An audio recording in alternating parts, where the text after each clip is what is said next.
What's up mga kapetals? Welcome naman sa panibagong araw ng buhay ko. At yan nga, around 9 AM, nagising na kami ni Bebe. Hindi nga ako nagbukas ng tindahan kundi ang aking asawa. Pagbaba ko nga, naabutan ko na naman ang mga kamarites, kwentuhan. At pagpasok ko sa tindahan, nandito na nga ang aking asawa. Siyempre, nag-good morning muna siya sa amin ni Baby. Pagka ganitong oras nga ako nagigising, diretso kain na agad ako dahil gutom na nga kami ni Baby. Guys, sobrang hirap talaga ako mag-diet. Maya't maya yung kain ko tapos gutom agad ako. Overweight pa naman ako. Pagkatapos ko ang kumain, umalis na kami dahil may lakad ako ngayon, nagbabay na ako kay La Mama. Siyempre, ang kasama ko ay ang aking asawa. Bali, ang una nga naming stopover ay dito sa Octagon dahil nakabenta na naman ako ng cellphone. Thank you, Lord! Sa lahat ng gusto mag-layaway o installment, message ka Petals Online Shop dahil nagbebenta nga ako dito. Pagkatapos nga namin magbayad at makuha yung resibo, ay umalis na rin kami ng aking asawa. Buti na lang magkalapit ang Octagon at RCBC, sumaglit na rin kami dito. Nag-apply kasi ako dito ng savings account kaya kinuha ko na yung ATM ko. Pagkatapos nga noon ay pinalitan agad namin yung PIN. Yung account ko dito sa RCBC, hindi ko talaga nilagay sa online banking kasi ang pera na ito ay para kay Baby. Pagkatapos nga noon, dumiretso rin kami dito sa BDO kasi may gagawin din kami. Abang mayaman, ang daming bangko. Shoutout pala kay Mami Kai, belated happy birthday po. Sobrang solid ka Petals din talaga ang madam ko na yan. Sobrang nakakatuwa. Pagkatapos nga noon, sabay na kaming lumabas ng ninong pidoy ko. Napakagwapo naman at syempre mayaman. Allah. Sa lahat ng fast food chain na nakakainan ko, lagi ko talagang chine-check kung kompleto yung order dahil may trauma nga ako.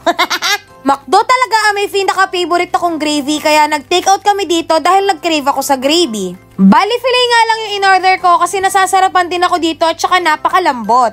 At yan na nga, magsisimula ng kumain ng buntis. Alam nga naman ako lang ang busog, syempre hindi pwede yun. Comment down below kung anong cravings nyo at pipili ako, alam mayaman.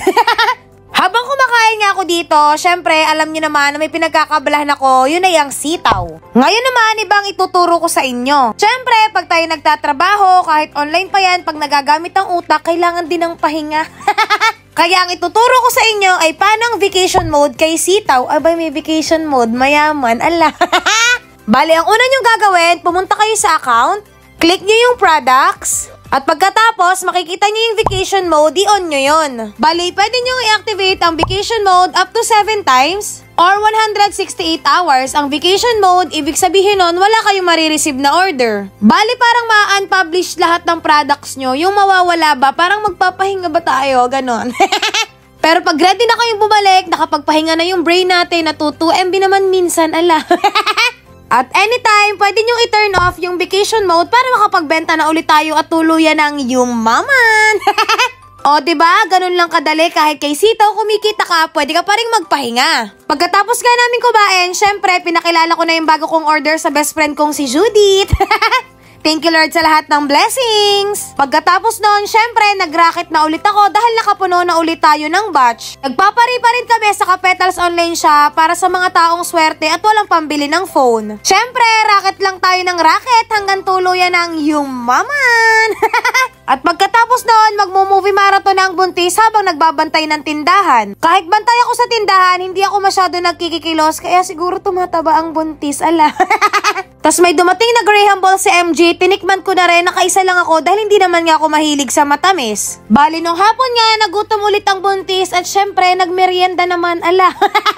Mukbang na ata ang video na to kasi puro kain ng buntis. Kita ko nga yung nakadisplay sa tindahan na malapit na mag-expire. Naisip ko na bilhin na lang lahat at ibibigay ko sa mga bata. Syempre, una kong bibigyan na yung mga tao dito sa tindahan. Lalabas pala ulit kami ngayong gabi dahil nag-crave ang aking asawa. O, diba? Maalin sa amin yung nagkikrave. Itong nanay ko, nakikipagmaretesa na naman din sa gilid. Bali, nag-crave nga pala ako sa isa. Wag na kayong magalit sa akin dahil hindi naman ako laging kumakain ito. Dalawa lang, dati nakakasampu ako niyan. Alam, dami. Gusto ko lang makatikim ulit kasi medyo matagal na yung huling kain ko nito. Huwag kayong mag-alala dahil hindi naman ako laging kumakain ng ganito. Bali, sa Chowking nga pala kami nag-dinner dahil nag-crave ang aking asawa sa chicken ng Chowking. Medyo napakarami ko na nga nakain maghapon kaya konti na lang ang nakain ko ngayon dinner. Buti na lang din naman dahil parang sobra na yung nakakain ko, ala. Ito rin yung rason kung bakit tayo hanap buhay para makain natin yung mga deserve natin. Lagi lang si Gayon ipampalubag loob. Ala. Sobrang thank you Lord talaga kasi every time na nag-crave kami mag-asawa ay nakakakain kami sa labas. At saka pagdating sa food talaga, hindi ako nagtitipid kasi tipirin mo na daw lahat, wag lang sa pagkain. Medyo naniwala ako sa kasabihan na yan. Ala. Pag uwi nga, nag-crave naman ang aking asawa sa pinya. Parang siya na yung madalas mag-crave sa aming dalawa at hindi na ako. Pagka uwi nga namin, nakita ko sa kantuhan ng mga solid kong kapetals ng mga batang pag-asa ng bayan. Kaya yung binili ko sa tindahan na tinapay ay pinamigay ko na sa kanila para habang naglalaro sila ay may merienda sila. Nakakatuwa naman yung mga kapitbahay ko ng mga bata na yan dahil nanonood daw sila ng vlog at tuwing nakikita talaga ako ay nag-hi sila sa akin. O siya, hanggang dito na lang. Thank you Lord sa araw na ito. Bukas po ulit ha. Ha ha ha.